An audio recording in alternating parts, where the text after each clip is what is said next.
तो भाई लोग क्या हाल चाल है। आज वायर और केबल के स्टॉक में बहुत ही ज़्यादा गिरावट देखने को मिली है, जिसकी वजह है अल्ट्राटेक की एक न्यूज़। वैसे तो न्यूज़ ये कल आई थी, लेकिन इसका फ़र्क हमें आज देखने को मिला है सारे वायर और केबल के स्टॉक्स के अंदर। और सबसे ज़्यादा वही स्टॉक गिरे हैं जिसके अंदर एफआईएस की होल्डिंग सबसे ज़्यादा थी, जिसमें हेवल्स, केईआई, फिनोलेक्स, पॉलीकैब और आरआर केबल जैसे स्टॉक भी शामिल है।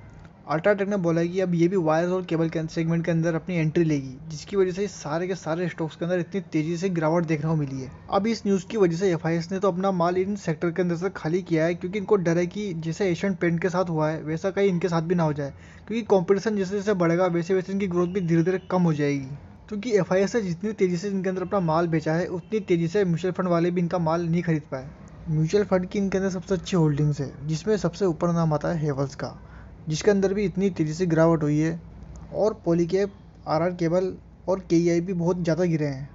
और हैरानी की बात यह है कि उन स्टॉक के अंदर सबसे कम गिरावट देखने को मिली है जिसके अंदर एफआईएस की होल्डिंग्स कम थी, जैसे कि बिरला केबल हो गया, डायमंड पावर हो गया। इनमें ज़्यादा से नहीं सिर्फ 4% तक की गिरावट देखने को मिली है। अब ये छोटी कंपनियां इतनी कम इसलिए गिरी है क्योंकि ये पहले से ही बहुत ही ज़्यादा डाउन थी, जिसकी वजह से ये और कितना गिरेगी। लेकिन जो ये बड़ी अच्छी कंपनी थी जैसे के वगैरह होगी, तो ये बहुत ही कम गिरी हुई थी। इस चक्कर में इसको एफआईएस ने काफ़ी ज़्यादा पीट दिया है। और जैसे जैसे अगर इस बेयर मार्केट में बुरी खबर आएगी, वैसे वैसे इन कंपनियों में और भी ज़्यादा हमें गिरावट देखने को मिलेगी।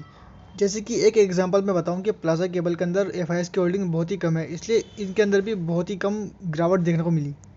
अब प्लाजा केबल जो कि एक छोटी कंपनी है, इसके अंदर हमें सिर्फ 2% की ही गिरावट देखने को मिली है, और इसका मार्केट कैप भी अभी सिर्फ 255 करोड़ ही है। तो अगर मैं प्लाजा केबल की बात करूं तो ये वैसे ही बहुत ही ज़्यादा डाउन थी, करीब 60% से ज़्यादा, इसलिए इसमें इतनी कम गिरावट देखने को मिली है। लेकिन पॉलीकैब बहुत ही कम गिरी थी, इसलिए इसका इतना गिरना बनता है।